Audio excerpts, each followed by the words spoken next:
دوستوں، جب بھی پاکستان میں بچوں کے تعمیری ادب، کتاب بینی اور ان میں جذبہ حب الوطنی جگانے کی بات ہوگی تو حکیم محمد سعید صاحب کا ذکر لازمی آئے گا۔ حکیم سعید کا ماننا تھا کہ ایک باشعور معاشرہ کتابوں کے ذریعے پروان چڑھتا ہے۔ اس مقصد کے لیے انہوں نے 1953 میں بچوں کے لیے نونہال میگزین کا آغاز کیا، جو ہر ماہ شائع کیا جاتا تھا۔ نونہال میگزین نہ صرف ماضی میں بچوں میں بے حد مقبول تھا بلکہ آج بھی پسند کیا جاتا ہے۔ اس کے علاوہ حکیم سعید نے کئی سفرنامے بھی لکھے جن کا مقصد بچوں کو دنیا کے مختلف ملکوں کی سیر کروانا تھا۔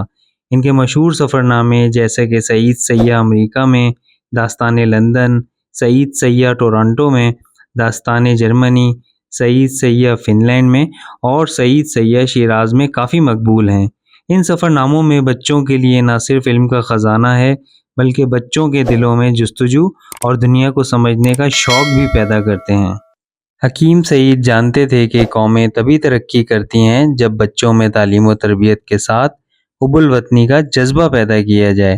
ان کی تحریریں آج بھی موجود ہیں اور ان کے اس موقف کا عملی ثبوت ہیں۔ ان کی لکھی گئی کتابیں بچوں کو محنت، تخلیقی سوچ اور اپنے ملک سے محبت کا درس دیتی ہیں۔ حکیم محمد سعید اپنی کتاب بچوں کے حکیم محمد سعید میں لکھتے ہیں، نونہالوں، میں نے عملی سیاست میں حصہ نہیں لیا، ہمیشہ اس سے بچا رہا، مگر پاکستان تو میں پاکستان کی محبت میں آیا تھا۔ دہلی میں میرے پاس بہت کچھ تھا، اللہ کا دیا سب کچھ تھا، کروڑوں کے اثاثے چھوڑ کر خالی ہاتھ پاکستان آیا تھا۔ میں نے اسلامی ملک کی تعمیر میں حصہ لینا چاہا تھا، یہی جذبہ یہاں لایا تھا۔ حکیم محمد سعید کی پیدائش 9 جنوری 1920 غیر منقسم ہندوستان کے شہر دہلی میں ہوئی، جبکہ علم و آگہی کا یہ چراغ 17 اکتوبر 1998 کو کراچی میں بجھ گیا۔ مگر اب یہ ذمہ داری ہم سب پر عائد ہوتی ہے کہ حکیم محمد سعید کے اس مشن کو جاری رکھیں۔ آپ بھی ان کی کتابوں میں سے کوئی ایک کتاب پڑھیں۔ ان کی کتابوں سے ملک و ملت کی محبت چھلکتی ہے۔